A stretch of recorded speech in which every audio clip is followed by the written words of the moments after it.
so many numbers. We've never done this before, and so we were unsure how many chairs to put out, but they've all been filled so far this morning with our tour, and we're delighted that you're taking an interest in our first ever open day of the Royal Court Building and the State Assembly.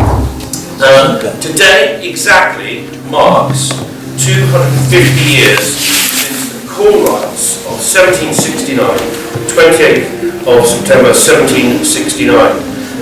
And really it's an event that perhaps Jersey doesn't know enough about. And it has only taken us 250 years to start marking this anniversary, but you've got to start somewhere. I say that in general, perhaps Jersey doesn't know as much as it should do about this important event, because it did change the way Jersey is governed and the administration of justice. But one man certainly has been at the vanguard of championing, recognising this event, and he writes a blog under the name Tom Grishy, which will become significant for you when you see the little move we've made, and that's Mr. Mike Dunn. And so Mike, I hope we're going to do you proud, because you have been championing this event and marking it, and here we are doing our best so far, so I hope it meets with your approval if I exit. So Phil, if without further ado, we're going to play you this movie and tell you the story, set the context of the Corn Riots of 1769.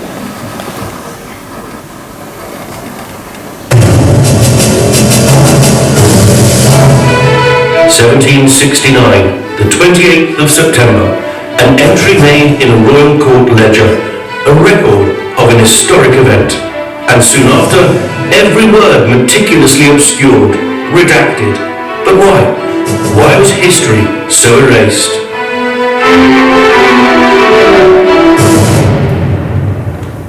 Lieutenant Bailiff Charles Lempriere held dominion over Jersey. The bailiff Lord Carteret never visited the island, and the governor, another absentee, one Colonel Ball. Colonel Ball? It was no more idea than an oyster, and like that inert mollusk, only opens his mouth to take in fluids. Jersey's parliament, the States, was at this time entirely subservient to the royal court, which consisted of Lempriere and 12 equally autocratic magistrates, or jurats. Amongst the jurats, you already have your father-in-law, a cousin, another brother-in-law, and your brother Philippe as Attorney General. What next? Your Springer Spaniel Poodle Cross Rodney for Solicitor General. Rodney? He never does as he's told. Farming folk like Forry Lefebvre owed feudal landowners, or seigneurs, champart, a right to every 12th sheaf of corn or bundle of flax.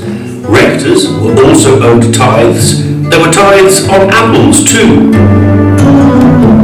Florrie's husband Francis also owes rent, mortgage repayments paid in quarters of wheat, or sometimes in money, or sometimes paid in kind. Rodney! Rodney! Rodney! Cut to heel and I shall be whipped! Here, my best layer she is. Very well. I shall have corn from now on, now that harvest is upon us. No more damn chickens.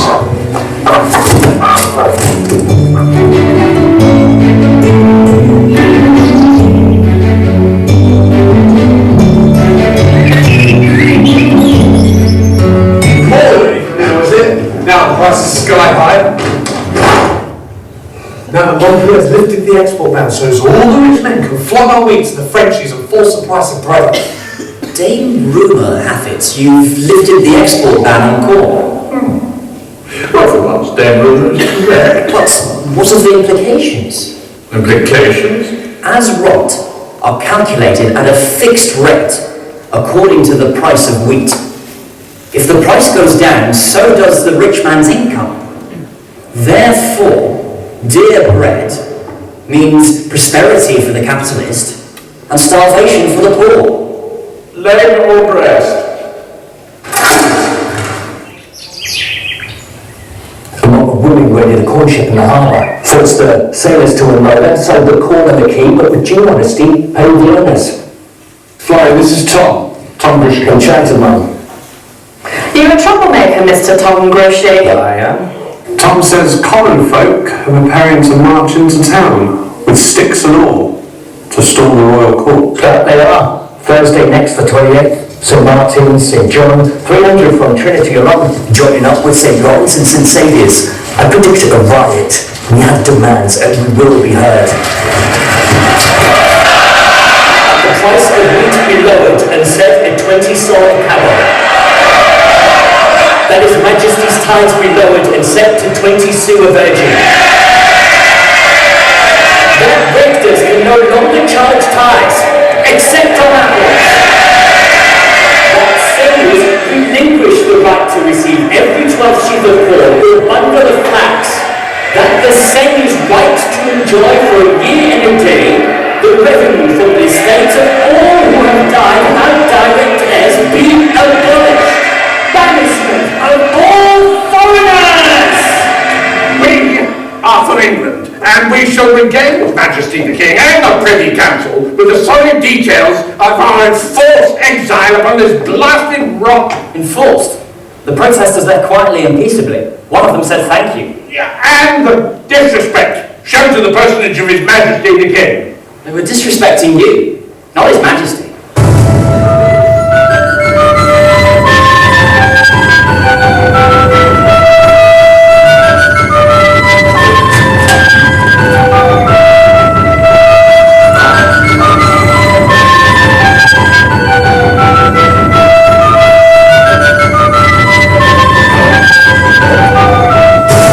Obviously, His Majesty will dispatch 5 companies of Royal Scots to restore order.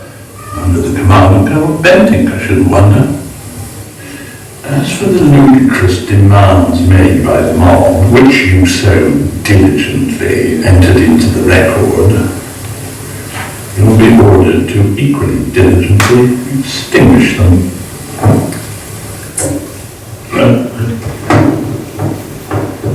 And all.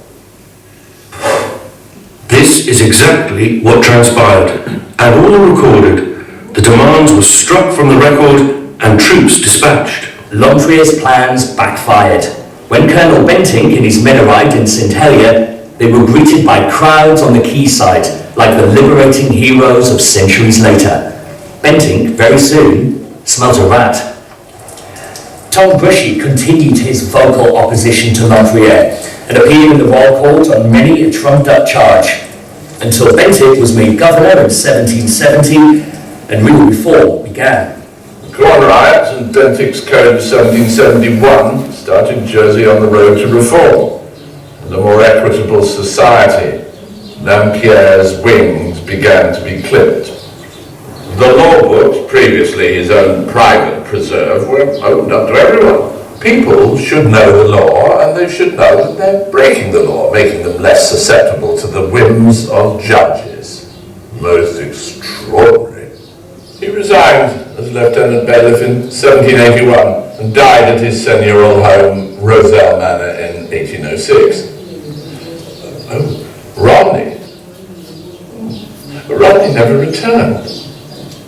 Our self-imposed exile to Elizabeth Castle and our meeting with His Majesty and the Privy Council are all in the Royal Court ledgers.